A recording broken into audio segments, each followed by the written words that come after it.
Hi, welcome to the Avrum Rosensweig Show. My name is Avrum Rosensweig, appropriately, and I'm delighted to be here today. We are going to launch into a very special show with a very auspicious guest, and I will introduce him in one moment. His name is Severyn Ashkenazi.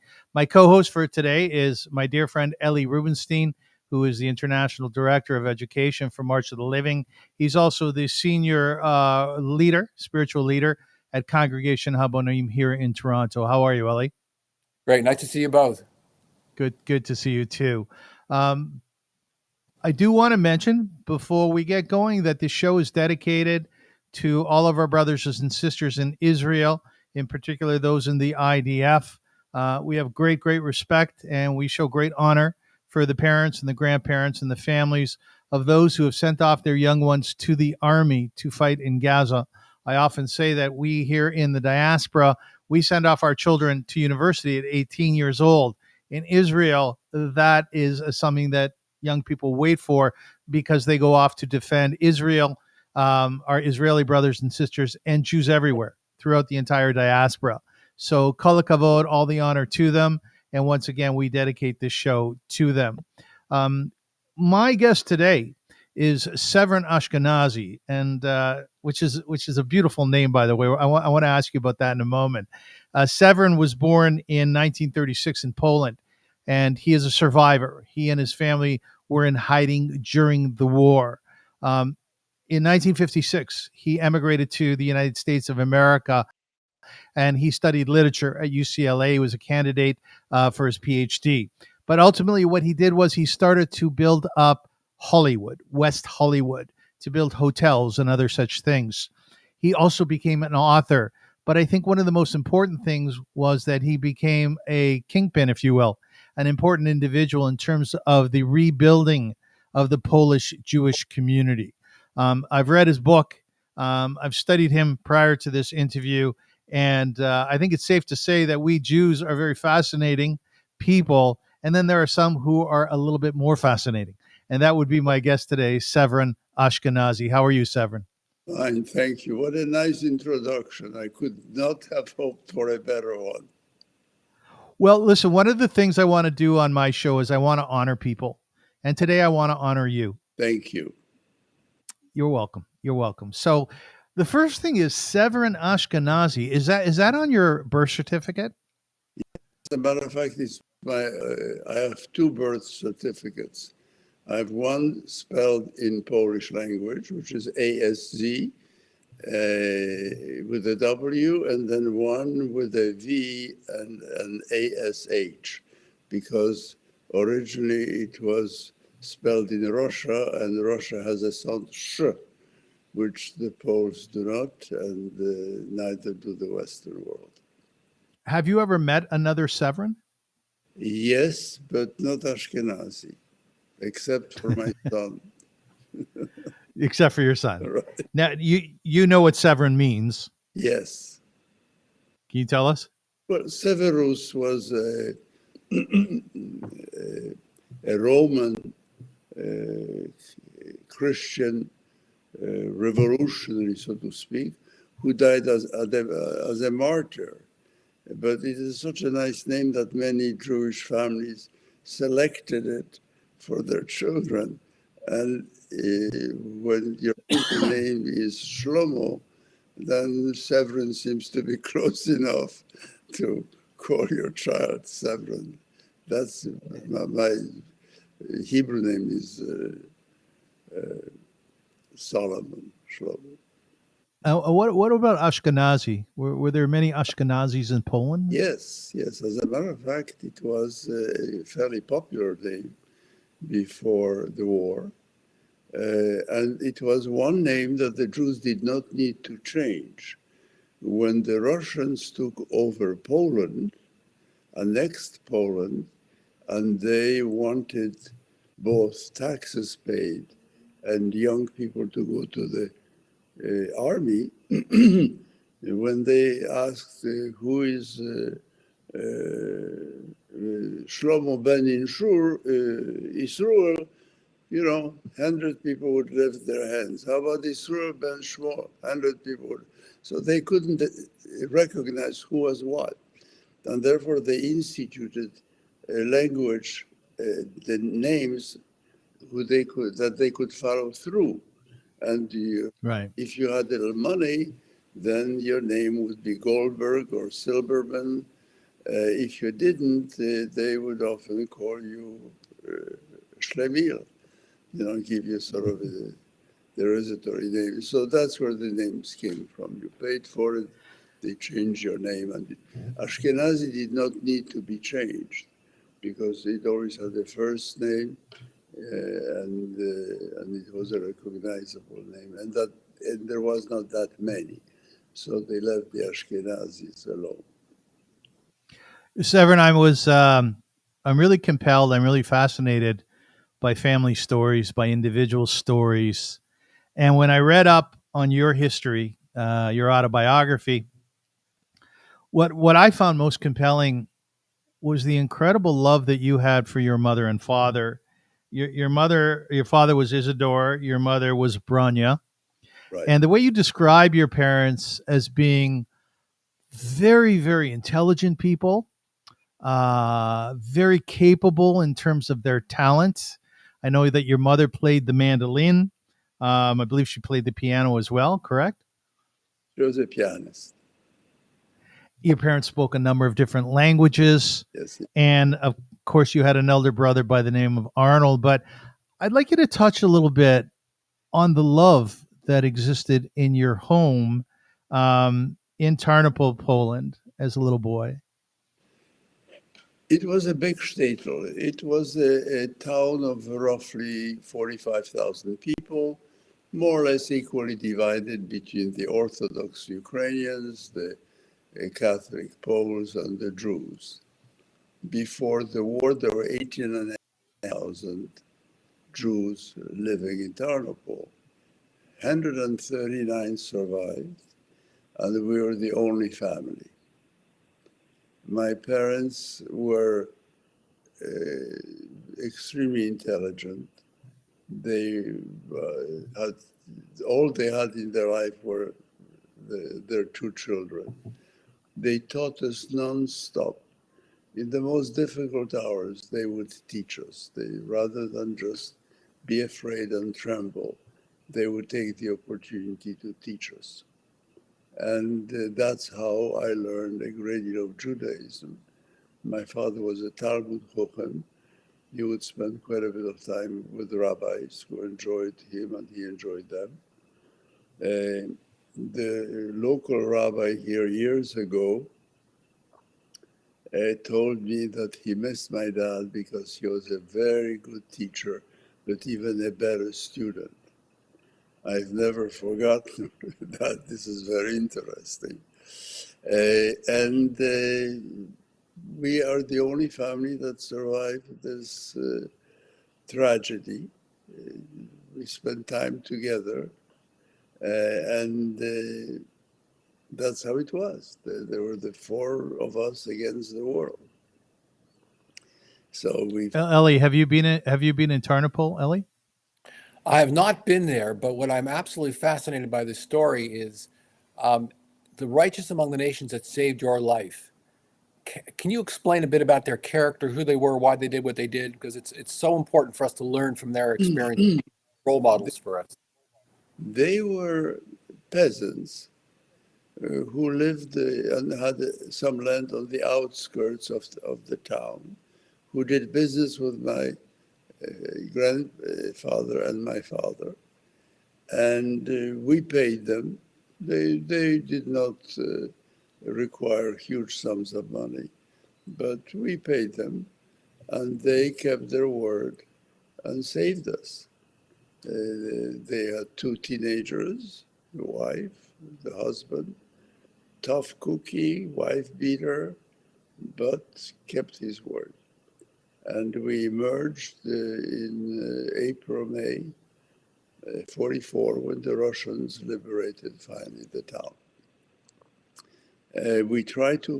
We were forced to move with the Russians because my father was a chemist, a food chemist, but also a mathematician of some importance. And the Russians rapidly recognized that they could use my father to calibrate their artillery. They used to bombard cities for 2-3 days, and then they would send a scout to see if they hit anything. If they didn't, they readjust their artillery. And my father was able to calibrate the different armor to where they hit the object that they wanted to hit. So we moved with the army. My father would not go alone, and the colonel, Russian colonel, agreed to take us all behind the lines to Krakow. And he even would carry a piano. He would have someone in a small truck carry a piano so my mother could play the piano. He was a musician himself. He played the accordion and the balalaika. And they just made music wherever we stopped. It was in this war, in this horror, you have these moments, of light. And we had a few. And then we arrived in Krakow, went to Polish school. In the meantime, in Lviv, we stopped for a few months. We went to Russian schools. Then we went to Polish schools when we reached Krakow. And we spoke French at home. Early on, we had the French. They were not really nurses. They were little peasant girls from France who would earn some money by coming, helping my family and speak French with us. So we were Francophone already at an early age. And so we went to France, where my mother had an uncle finishing his dental studies. And later he finished his medical studies. And we established ourselves in France for almost 10 years, where my father built a business. When he sold it, we moved to the United States. We could not. Severyn, just interject for a second to go back. As Ellie asked before, the people who rescued you, who saved you, they were Polish Catholics. And your family lived in basically a very small bunker, right? We lived You were used in a to. cellar, 6 by 12. We measured it, 6 feet tall. For 2 years, my father and the other adults who joined us later for about 8 months. But we had to be hidden because the Germans were liquidating children and families early on, and they took the men to a work camp. So my father and my brother went to a work camp. My mother, my uncle, her elderly uncle, and I went to the bunker. And then my brother joined us because he lied about his age. And they realized that maybe he's younger than he said he was. So my father shipped him to the bunker, and we stayed, 4 of us. Do you have memories of being in the bunker? Of course, yeah, unforgettable, unforgettable. We had one light. My father arranged to get electricity straight from the pole. He also arranged to drill through the fireplace of the house to get some air. And the Catholic family, their name was Knispel, would bring us food once a week, usually soup, enriched with meats and vegetables, so you would survive. So how did you spend most of your You time in there? I mean, were you able to observe any of the holidays, Shabbat? Did you have any games or learning or activities? Like this is 2 years of how do you survive like that psychologically and I spiritually? must tell you that by the age of 9, I was a chess champion. Mm. I ended up being the best chess player of our 12 people society. And after the war, that same colonel who was told that I played chess and who was a great chess player, he invited me almost in a Napoleonic scene under a tree with blankets to play chess, and I beat him. And Yeah. he became very unhappy with me. So that's what we did, play chess, played cards, played chess. My parents taught my brother and I whatever they could, literature, French, German. My parents were fluent in German and Russian and, of course, Polish. Uh, so it was sort of a semi-intellectual prison with a lot of scary, frightful moments. We were almost You whatever. I'm sorry. Yeah, you wrote also that Judaism was a very important part of your life, that your mother and father would teach you about tzedakah, about charity, to the extent that when you would be walking on the road, your mother would instruct you to go over to a woman who obviously was very, very poor, look in her eyes, and give her money, and then thank her. Yes, this was very few people understand that that's really the Jewish way. And as I explained in the book, we were taught to give, when we give tzedakah to a poor person, to look the person in the eyes Yes. and to thank them. And when I asked my father for explanation, the explanation was that person is poor, that person is ashamed. They're ashamed to have to ask for help. You have to let them know by looking them in the eyes that you understand and that you're there to help. And why do we say thank you? Because every opportunity a Jew has to do something good, he should be thankful for. And since that person allows us the opportunity to do something good, we should thank her. And It's lovely. we've been doing that. My family has been doing that for generations. And so do I. Ellie, you were going to ask something, Ellie. First of all, it's a beautiful story. So thank you for bringing a smile to our faces when you tell us how beautiful it is to give charity and for the privilege of doing that. I was going to ask you, thank you, Avram, when you were in hiding, were you almost caught? Were there moments where you were just moments There away from? was one moment where we know someone must have denounced our patrons because the Germans came to really look at the house. They went to the cellar. We had one trap door, probably 2 feet by 3, through which we would come down the steps into the sub cellar. So that was covered. My mother, afraid that dogs may be sniffling, took a duvet and held it against the door so that there would be no draft. And we were petrified, absolutely petrified.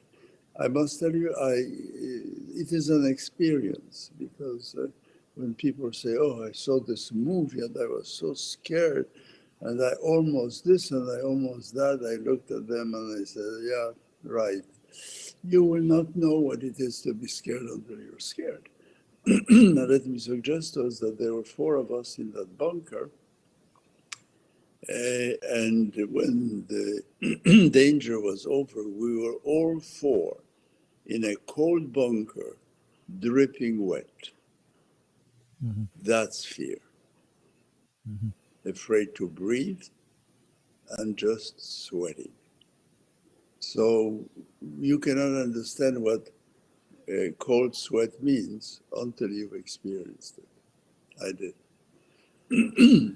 Sever, you tell a beautiful story, and this touches on an issue that's very close to Ellie, which is Jewish or Israel-Polish relations.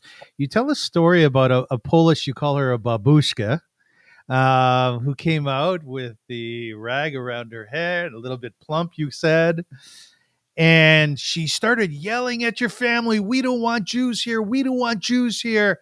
And then she called your mother over and she said, go to the barn. You'll find some milk and bread there. Tell us about that. Well, it was really extraordinary. We had no place to go.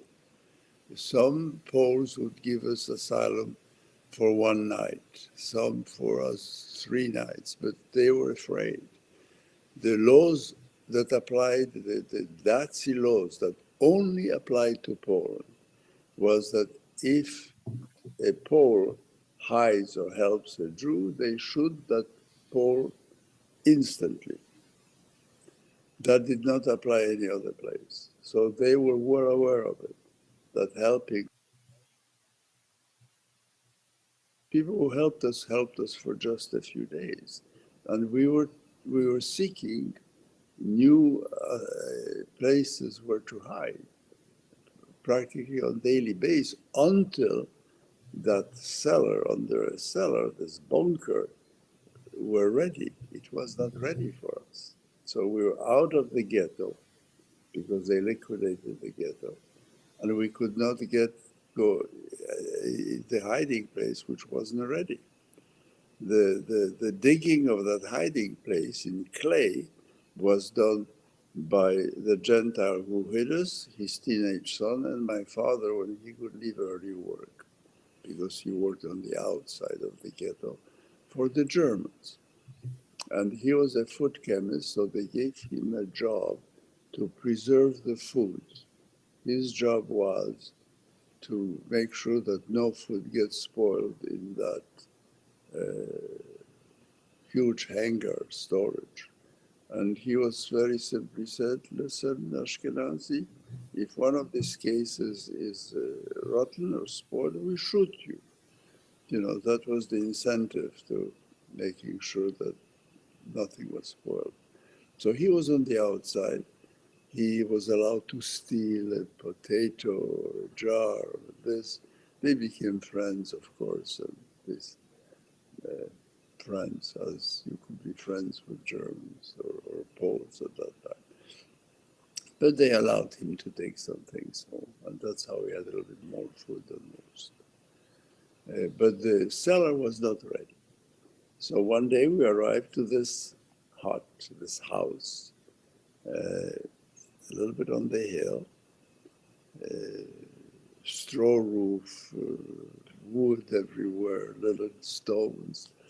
And we knocked. My parents knew this woman again from before the war. It was a small town. They were buying. Then my parents would give her credit from time to time, whatever. So she saw us. She stepped out and saw a babushka with a scarf, serious woman, fairly plump. There were geese and chickens running all around the place.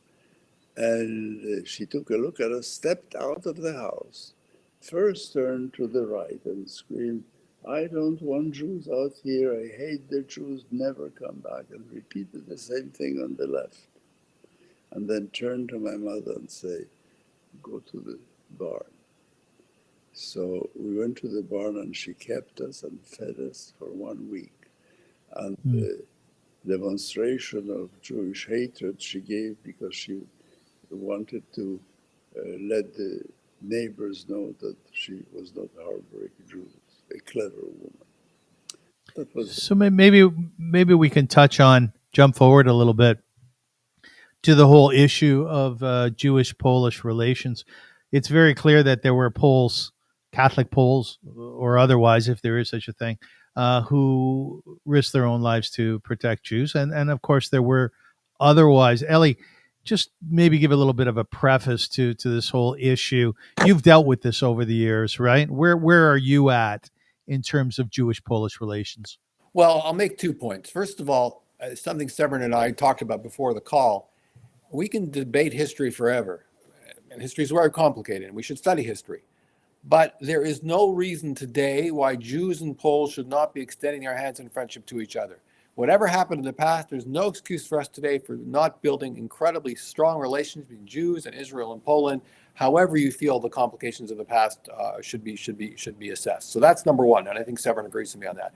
Number two, the history of Polish-Jewish relations is quite complex because both sides are coming from a different narrative, which is not entirely accurate. There are many Poles who like to believe that all Poles are righteous among the nations, that every single Pole saved Jews during the Holocaust. And there are many Jews who like to believe that all Poles were anti-Semitic and betrayed Jews during the Holocaust. And the truth is both. There's a story, one of the survivors from Toronto tells a story about her and her brother were being hidden by two Poles. And one day the husband comes to the wife and says, "I've had it. This is too much of a risk. I'm going to the Germans tomorrow and telling them that we found two Jewish children and we're giving them over. We just found them today. I can't handle the risk anymore." And the wife says to the husband, "Sure, no problem. Just when you go to the Germans tomorrow to tell them 2 children are Jewish, tell them I'm Jewish too, because I'm going with them." And of course, he changed his mind. So in that same household, you have incredible cowardice and weakness, and incredible courage and bravery. So it's a very difficult subject to navigate about what were Poles like during the Holocaust. You have every single story from incredibly sad to incredibly noble, and I'll give it over to Severyn because he has much more experience than I in personal relations with Poles. That's my little introduction. Poles are not different from Ukrainians, Latvians, and even French. We experience anti-Semitism in France, and some of the bishops of France said some very anti-Semitic things during the war. Europe was anti-Semitic. Europe still suffers from anti-Semitism.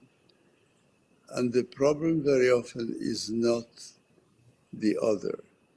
We Jews must look at ourselves. I really believe it.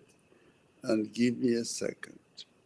We are not, if we do not know who we are, how in heaven can we explain the others to know us? You ask a Jew, what makes you a Jew? He has no idea. You ask a non-Jew who and what makes a Jew, he thinks it's a trick question. And they do not know. We neither train our Jews to know who we are. We do not behave very often as Jews, as we should in most cases. Our rabbis snore for the synagogue instead of encouraging the Jews to be generous in general. Many of our rabbis, if not most of our rabbis, are ignorant when it comes to Jewish matters. I am flabbergasted. I needed a rabbi for about an hour about our situation. He finally got so upset that he says, "Ashkenazi, do you realize if it weren't for our players, ultra-Orthodox, there would be no Israel?" That was the answer. He was praying, supposedly. So unless we really know who we are and what we can contribute, we will not be able to defend ourselves and take a place in society. Impossible. If a Chinese comes to your home and you ask him, "Who are you?" he knows who he is. If a Catholic comes to your home, he can explain to you who he is. A Jew comes, doesn't know. So I am glad to speak with you because you have the opportunity to research it, spread it out, teach the Jews who they are and how they should behave. You know, you have many wealthy people. He has a building, he has a hotel, he has a factory, he makes all sorts of gadgets. He has a $50 million house. Ask him for $10,000 tzedakah. He's not so sure he's ready to give it to you. There are many of those. There are many who are charitable, thank God. But you have many who don't understand, and no one taught them. So, Severyn, let me build on this idea a little bit. In 1995 or thereabouts, you started up basically what was called Beit Warsaw. You started investing money in the Polish Jewish community. And you said that right from the start, you could barely find any Jews there. You found a couple of Jews. But if you were to go there today and see what you have accomplished over the last close to 30 years, there are synagogues there of Reform and conservative denomination, I believe. What sort of philosophy then did you bring to Poland as you began rebuilding the Jewish community there? You say that Jews generally don't know themselves. Okay, so tell us who we are and how you implemented that in your rebuilding of Polish Jewry. All right. When you have a people, first of all, we are not a race. And there was an entire scandal, brouhaha, about a black actress here in Los Angeles saying that Jews are a race, and are not a race, and every Whoopi Goldberg. Yeah, it was Whoopi Goldberg. Yeah. we're idiots because she's right. We're not a race. Look at the three of us.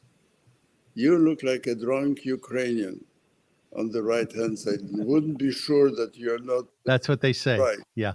You have a, maybe in Poland you'd have a Jewish face. Maybe, maybe not. When today I tell people that in Poland that I'm Jewish, very often they say, well, your father was Jewish, but not your mother. All right, I mean, So this is who we are. We're not a race, for sure. Now we have some black rabbis, some Mexican rabbis. We have a Korean rabbi. The Koreans want to be Jewish. I mean, so we're not a race. We're a people where 50% do not believe in God. We're atheists. And we're solid Jews. I mean, can you be a Catholic and an atheist? It doesn't work. Yeah. Can you be a Muslim and an atheist? Doesn't work. Jews, everything works. The only problem that Jews have is that we are divided. We are very quarreling people forever, and we pay the price. Instead of knowing who we are, instead of promoting who we are, instead of teaching who we quarrel among ourselves. For the ultra-Orthodox to not support Israel, what an absurdity. And they lived, 15% of them don't contribute to Israel. Why are they there? Kick them out. When the Messiah comes, we'll call them back. As soon as we identify the Messiah, for sure, we call back all these ultra-Orthodox who do not like Israel. I mean, we have to be smarter than we are. Then finally, who is a Jew? What have we been taught? How are we different?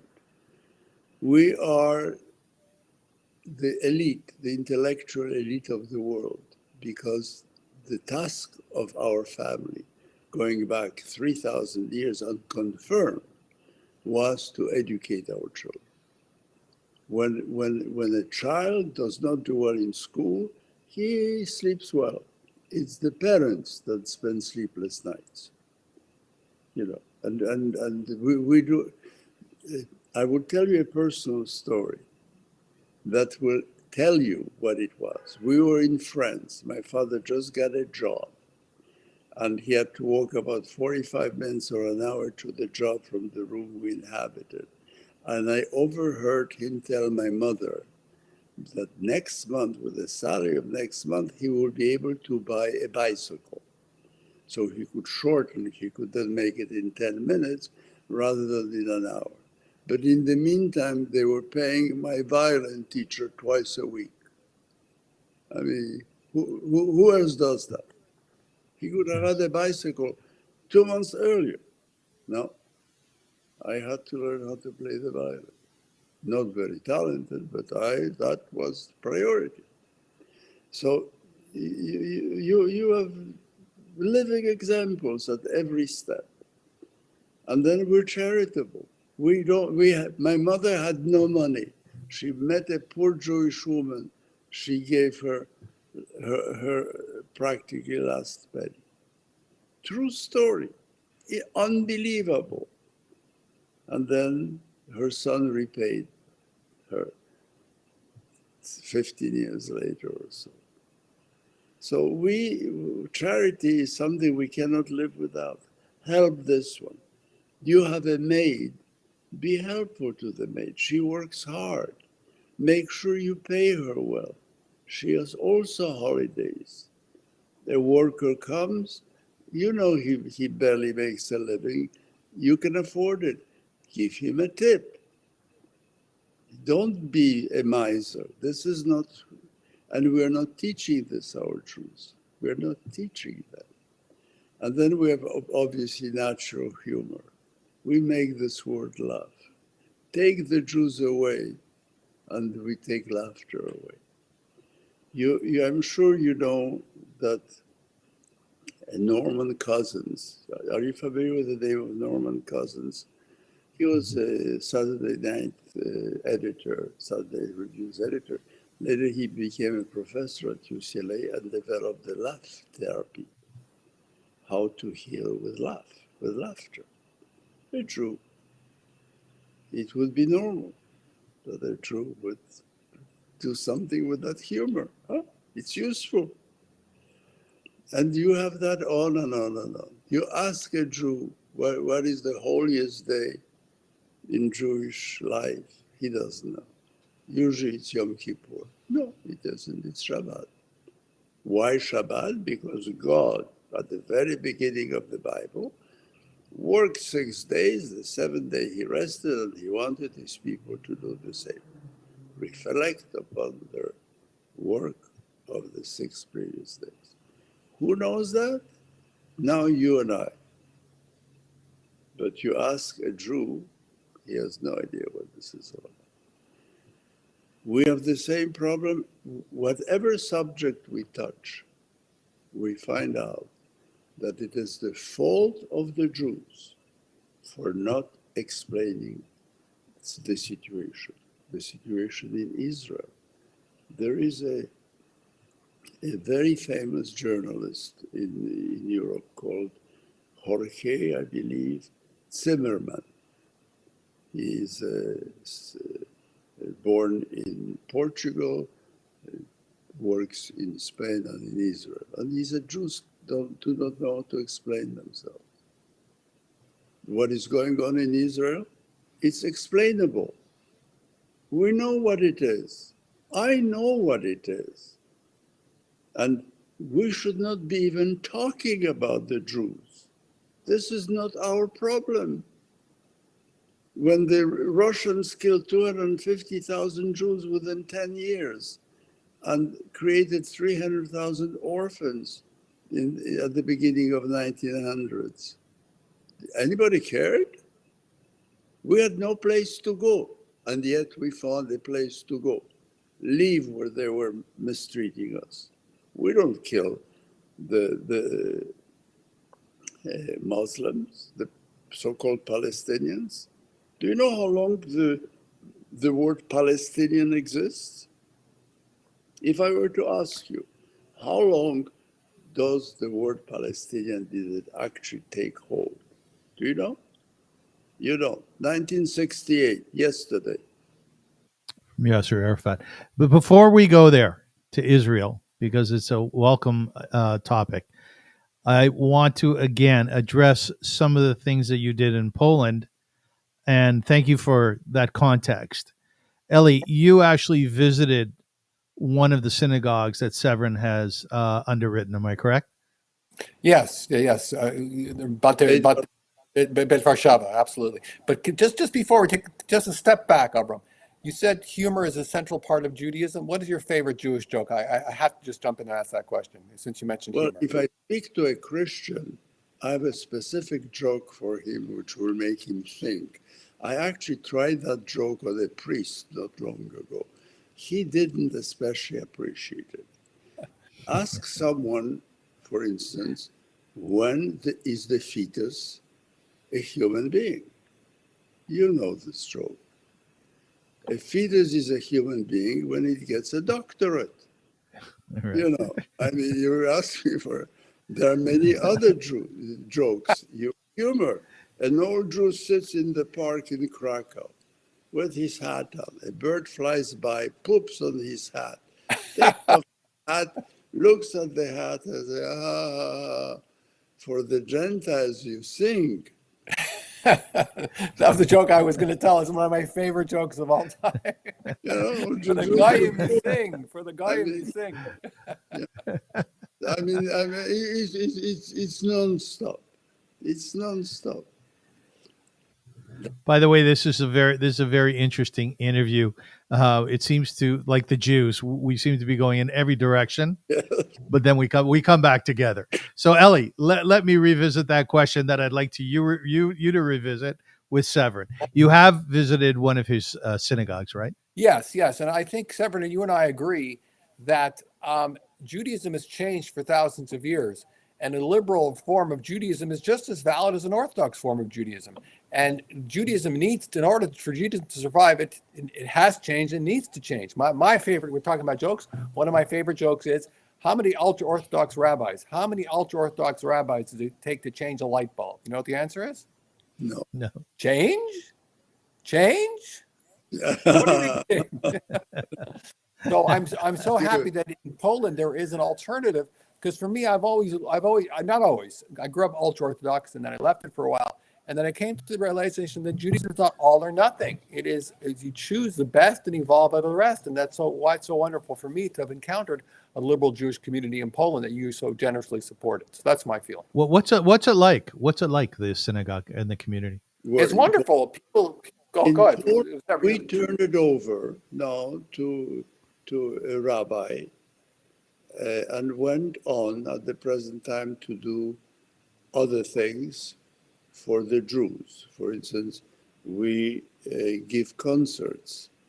We are reminding the Poles how deep the Jewish culture, the Jewish genius has affected the Polish society. We have some extraordinary writers,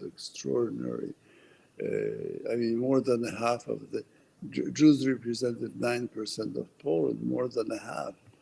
Nobel Prize winners are Jews. And we were teaching the Poles.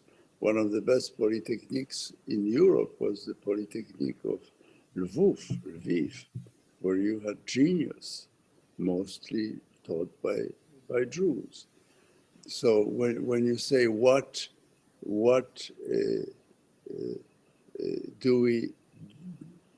how can we contribute even today?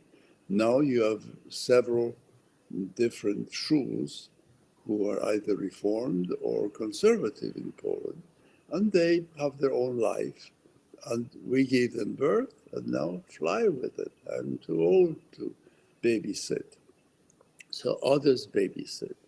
And our program now is to tell the Poles, to tell the Jews how proud they should be, the Poles, of their Jews, and how proud the Jews should be of what we have accomplished.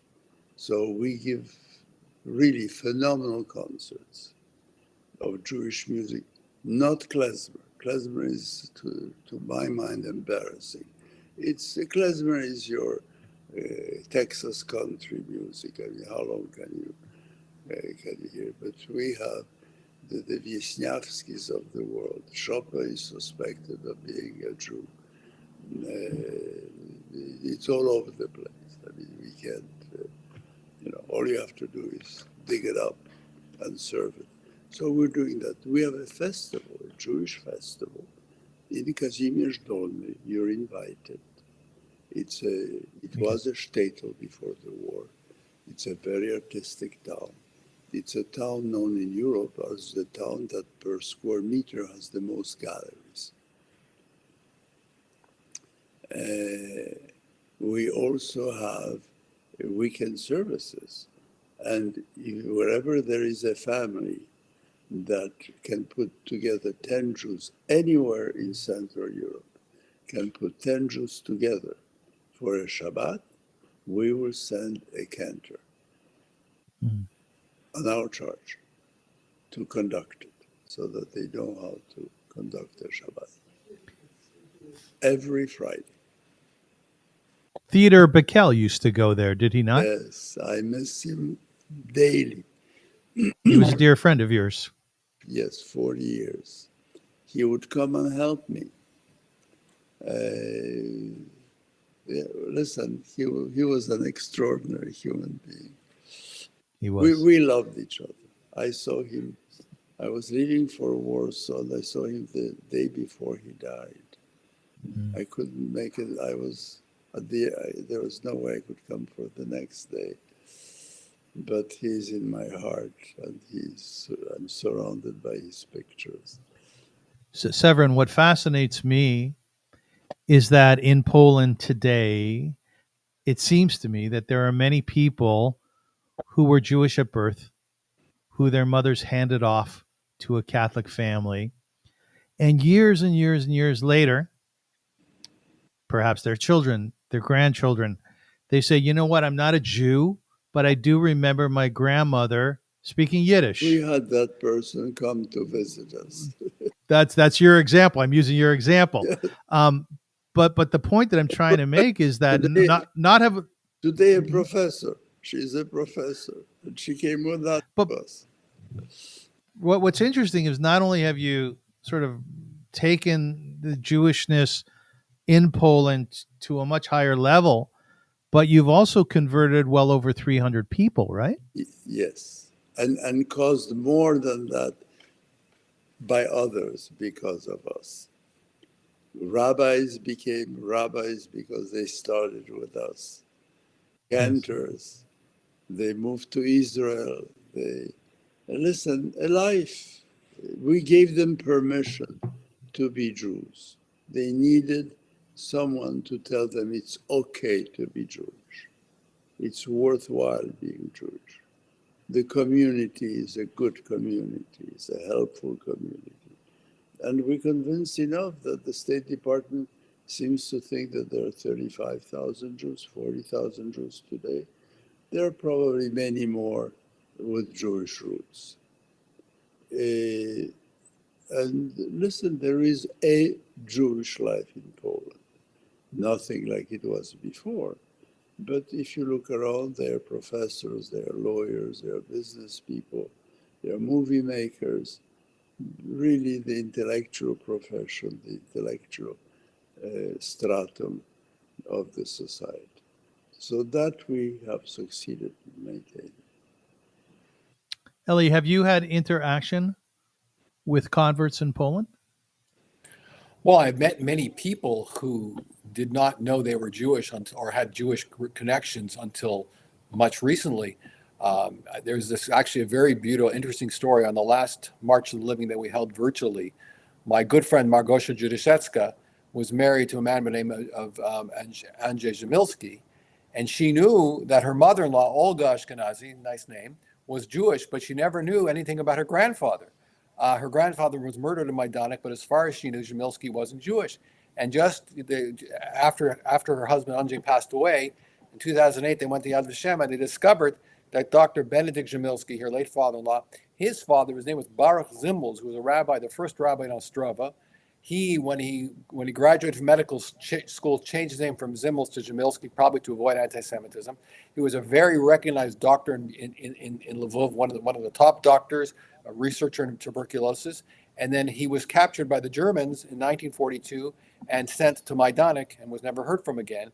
And after the war, they found two letters. One letter saying that your relative, Dr. Jamilski, died in Majdanek. Of course, he didn't die, he was murdered. The other letter was a letter from the Bayer Drug Company saying we recognize him for his brilliant research and we want to sort of compensate for him. So two letters, one recognizing his brilliance, one announcing his murder. But they never knew that their grandfather was Jewish and was murdered in Majdanek because he was Jewish. So on the March of the Living ceremony in 2021, we actually recognized him for the martyrdom that he experienced. So many, many stories like that where people connect to their Jewish identity without knowing it for many decades.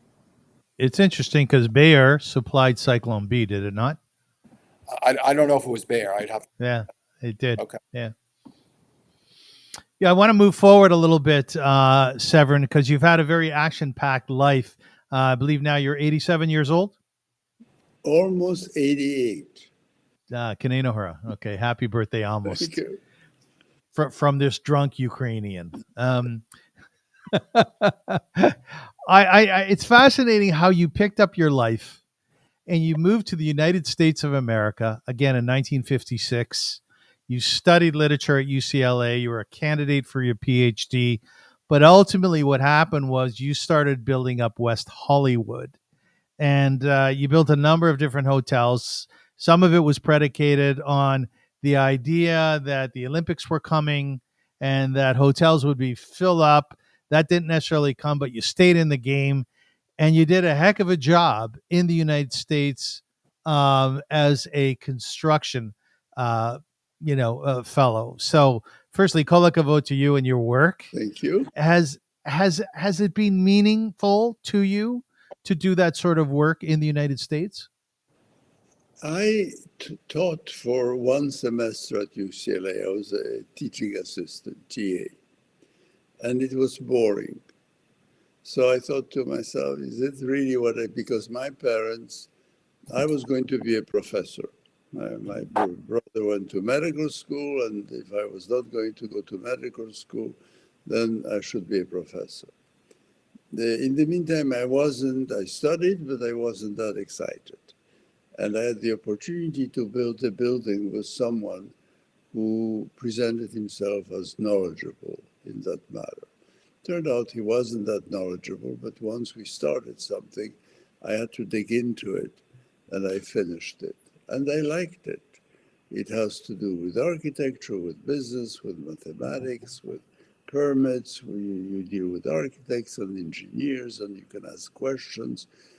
Why this? Why not that? And so on. And I was a workaholic. So there is one of the newspapers, I developed a street called St. Andrews here. And one article appeared to change the name of St. Andrews to St. Ashkenazi, because every second building I demolished and built an apartment building. It was funny. As to West Hollywood, I gave the West Hollywood the income that it didn't have. And I built 7 hotels in West Hollywood, almost 1,000 rooms. So you can imagine the income from 1,000 rooms. Today, if the average is $300 a night, it wasn't, but let's say it was $100 a night, and the city would pick up 15%. Every room we rented, they ended up with $15. So if we had 800 rooms rented, they ended up with a lot of money, $15,000 a day, $500,000 a year just from the hotels, and more, actually more. I'm miscalculating. So they could pay salaries, they could rent a building because it was part of the county. West Hollywood was it was an area part of the Los Angeles County. So in order to be permitted to develop a city, you had to show that you had the income. So they had the stores on different streets, but what really gave them the income were the hotels. There were only Yes. 2-3 hotels at that time, and I more than doubled their capacity. So that's what gave, and the Chamber of Commerce gave me a day, I gave them a city, and they gave me a Severyn Ashkenazi day. What? Very nice. Now, one of the thing that really is compelling to me as well is I'm an artist, and I saw that your father was a collector of art, that your brother was a collector of art, and that you are a collector of art, and that you would put many classic impressionist art pieces up in your hotels. And we are speaking about Monets and Manets and Van Goghs. That's pretty special stuff that you were collecting. Well, you would want to know how my grandfather became a collector. It's a cute story. We were serving the store and the business we had of distribution was delicatessen. We represented the best factories of Austria, Germany, France. And the clients were aristocracy, clergy, the army, and the wealthy in general. When the aristocrats could not pay, they would send their Jewish superintendent to the Jew, the businessman, and try to settle their accounts.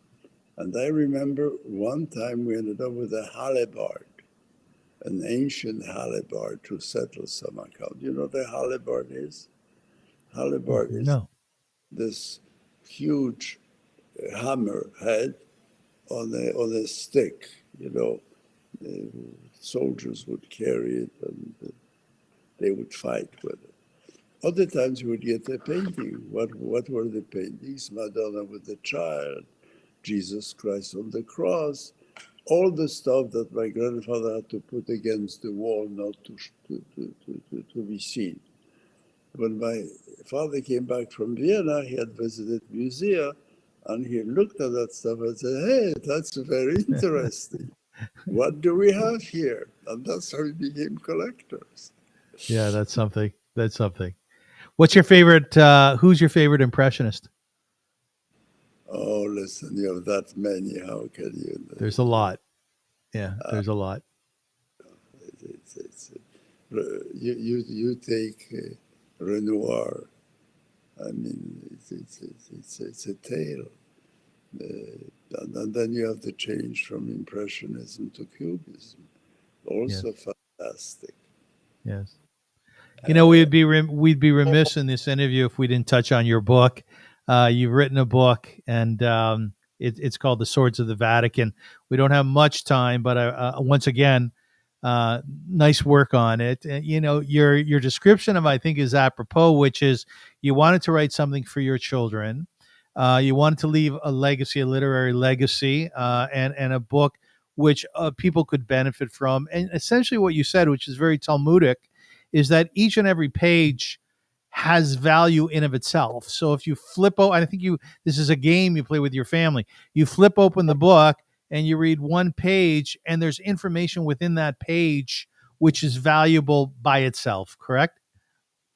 Well, yes, I have been taught by my father, who, as I told you, was a Talmudist. We never spent any time together, my parents and I, where I would not be taught. I did not have the same opportunity with my children. Between the school and the computers and the internet and the friends and the camps, we parents no longer really educate their children. They're educated by life, whatever that life is. So I didn't have the opportunity, so I decided I have this knowledge of several generations. Let me put it in writing. So if they ever wanted to read it, they should they should read it. And I realized that I have, because of my teaching by my parents, I have knowledge that very few have. And therefore I had to put some of that in writing. When you have a chance to take, you would realize how much, especially the Jews, do not know about themselves. And it's a pity. Is that your experience as well, Ellie, as a spiritual leader at a mostly Reform synagogue?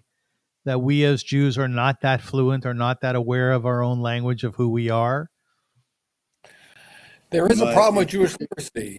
Severin's 100% correct. There is definitely a problem with Jewish literacy. The story is told of a rabbi who comes to a new synagogue, and he wants to gives a sermon, and he gives the first sermon he gives on Israel. And the president comes over and says, "Rabbi, we loved your words, beautiful words, but Israel's a controversial topic. Maybe choose another topic." So the next week he speaks about the importance of studying Torah and sending your kids to Jewish day school. And the president goes, "Rabbi, beautiful topic, but some people are sensitive to this topic. And every single topic that the rabbi chooses, kosher, Shabbat, Israel, whatever it is, the rabbi's too sensitive topic." And finally, the rabbi says to the president, "What should I speak about?" And the president, "Speak about Judaism." So, and they're Absolutely. Wonderful story. Unless we know who we are lost and we will disappear. You cannot have a people like us not knowing who we are and survive. There is no reason for us to survive. There is no reason. And especially you can see the growth of the ultra-Orthodox. It is so dangerous. 15% of our people, my Jews, your Jews, their children are semi-literate. Semi-literate. They may read the Talmud, but you ask them a historical question, they don't know, or geographical question. They have no idea. They are fascinated by Yiddish. Do you know that there is not one scientific or philosophical work written in Yiddish? Not one. What are these kids going to learn? And what are they going to learn? If I might just add to what Severyn's saying, it's so important for us, and a lot of people spend so much time studying the Holocaust, but what is most important is not to study the Holocaust as much as to understand what Judaism stood for. And for thousands of years, the rabbis said the following: the most important principles in Judaism are either love thy neighbor as thyself, that's Rabbi Akiva, don't do unto others, that's Hillel, Ben Azai says all humanity is created in the image of God, or love the stranger because you're once strangers in the land of Egypt. Those are, for me, the core fundamentals of Judaism: loving the stranger, loving humanity, being kind to people, the image of God in all humanity. And if you don't understand that, nothing else matters. So for me, I agree with Severyn. We need to embrace our core values of compassion and kindness and humanity, and then we can move on from there. Severyn, is Israel going to be okay? I'm not so sure. We used to have devoted, honest, hardworking, well-thinking leaders. We now ended up with a president indicted, 2 prime ministers indicted, 2 great rabbis indicted, half of the Knesset is indicted, mayors are indicted. What is the matter with us? Where are the idealists? Where are the leaders? Where are the Golda Meiers? Where are the Weizmanns or Ben Gurion? Where are these people? What we have is disastrous. So when you ask me, and then to allow the ultra-Orthodox, to allow them, because we fund them. I mean, this is ridiculous. Why would you fund an illiterate imbecile? I've met them. To the intellect, to the semi-intellectual, these are imbeciles. They're clowns. Judaism should be kept at home, should be kept in the shul, should be kept as a movement, but not clowning. What is this? Do you know how old is yarmulke? Do you know since when the rabbis put the yarmulkes on us? 250 years. Maimonides tells you may want to put a head covering for praying and learning, which learning meant Talmud at that time. That's it. That's 800 years ago, one of our brightest people. And then we have some idiotic rabbis, some Michigan in Poland, who put on us yarmulkes because the rest of the world told us it's okay. You don't have to put any patches. You don't have to put phony hats on you. It's okay. So our rabbis marked us. And of course, when pogroms were, it's not only the Nazis, it's the pogroms. They would just smash their heads with the yarmulkes on. And it was easy. I mean, so all of that we have to change. We have to be Jews at the core. We're almost there. 30% of top professors at universities are Jews. They don't need to wear yarmulkes. They don't. They need to be Jews, to welcome the students, to pass on knowledge, to be exceptional. And until we understand that we're going to be funding these clowns. Money, rausgeworfen ist Geld. You ask me whether I know some Yiddish expression. Money down the drain. I want to read a piece in conclusion that you wrote in your book having to do with the statement that you just made. And you wrote, "It is time for a competent, honest, and learned Jewish leadership to emerge and convince the Western world and the Jews that time has come to peacefully settle millennia old grievances. The Jews know how to use truth, reason, discourse, and public opinion. They must also convince their own to conduct themselves ethically and to be Jews at home and in their houses of worship and not have ostentatiously in public places. They should also stop moaning about intermarriage. It works both ways. If the Jewish faith is that special and has the ability to partner with science and knowledge, then there is a good chance that it will attract an intelligent non-Jewish partner. It would be both smart and a mitzvah. The Jews must start again to discriminately proselytize for the sake of their future." Now, that certainly is a point of view. It's not everybody's point of view, but it is quite fascinating. Before we wrap up, Severyn, is there anything you'd like to add to that? I would like to add that you are wonderful, that Thank you you asked so much. the right question, Thank that you. your guest is terrific. I wish you luck in the pursuit of your mitzvah, Thank you. and would hope to hear from you again. Thank you, And Severyn. maybe next time we can discuss the Palestinian problem, Yes. which is at hand and is not our problem. Ellie, my friend Ellie is a storyteller first and foremost. Do you have a wonderful story to conclude the podcast with? Well, I first of all, I want to say that there's a beautiful quote that says, "The shortest distance between two people is a smile."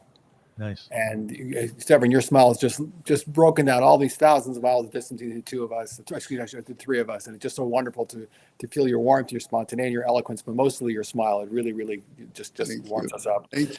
You're very welcome. And secondly, I have a slightly different viewpoint because I'm thrilled there are ultra-Orthodox, except I would like them to be more accepting of us, and we should be more accepting of them. I believe that Judaism is a multi-pluralistic religion, and the more voices and the more genuine voices we have, and we're just as much as genuine voices as them. But I'm going to look forward to reading your book to be persuaded by some of the things, because of some beautiful things you said here, and I just want to learn more.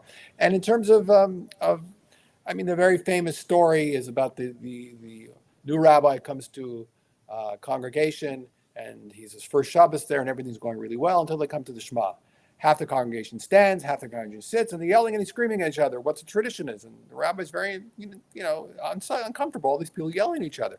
Half are standing, half are sitting. They're screaming at each other. He goes over to the oldest Jewish member of the congregation. Says, "Let me ask you a question. You've been in the congregation for 80 years. Is it tradition to stand for the Shema?" The old Jewish man says, "No." "Well, is it tradition to sit for the Shema?" The old Jewish man says, "No." "So what's the tradition?" We can't have all this arguing going on. The old Jewish man, "That's the tradition, arguing."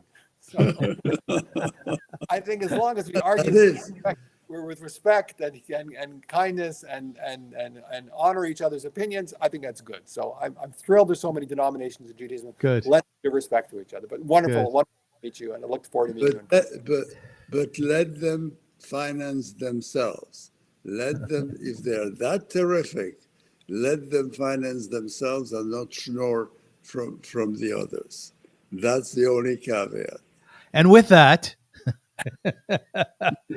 I want to once again thank my guest, Severyn Ashkenazi. Ellie makes a really good point. You have a lovely smile, and thank you so much. You're a most interesting fellow, and it was a pleasure and an honor to have you on the show. I appreciate it very much. I was pleased to be available. Thank you. Thank you. And thank you to my co-host, Ellie, who always adds so much to the show. And I love the way you redirected half of the show, Ellie. Excellent job. I want to conclude by reminding everybody that there is a very serious situation in Israel, and that we should always remember that. I spoke with a very, very honorable rabbi recently, and said he was a bit peeved by some of the things that people are posting on social media. Their favorite recipe, their trip to the Dominican, which he felt was very inappropriate. Now, of course, we Jews have to live alot. We have to enjoy life. But I think his point was, keep the hostages in your mind. Have them in your heart. do what you can in order to set them free as soon as possible. And that might just mean prayer. It may be writing a letter to the appropriate people, but make sure that you are involved in helping the Jewish people in any way you can. And finally, what I want to suggest to everyone is that I think this world that goes around based on kindness, and it behooves each and every one of us to go out of our way to try to make someone else feel good. So an example that I like to give is often if you're at a supermarket and the woman or the man is working at cash and he's just tired because he or she has been on they've been on their feet all day long. And this is not a fiction story. This happens all the time. Look at them and ask them per their welfare. Ask them how they're doing. Ask them how their day is going and commiserate. So I understand it must be very difficult to stand there all the time. And certainly not every purchaser is wonderful to work with. Make them feel good for that moment. Look in people's eyes, as Severyn said before, when they seem to be suffering or in pain, and say to them, I understand. I can see that you are suffering. Here's a hug. Here is some of my love. Let's do that, because this world, it shows, you love your brother and sister as you love yourself. It goes around based on love. Give out love as much as you possibly can. Do not be selfish with your love. So thank you for joining the Avrum Rosensweig Show. It's been a delight once again. Next week, I'll be speaking with Rabbi Shlomo Gemara, a very erudite Orthodox Jew, Severyn, and he is a wonderful human being. He's an Agnon expert, and of course, he's an expert in the Torah. So stay with me then. Until then, have a wonderful week, a beautiful week. Am Yisrael Chai, the nation of Israel lives, and we should all have peace as early as today. Thank you so much. Thank you. Bye-bye.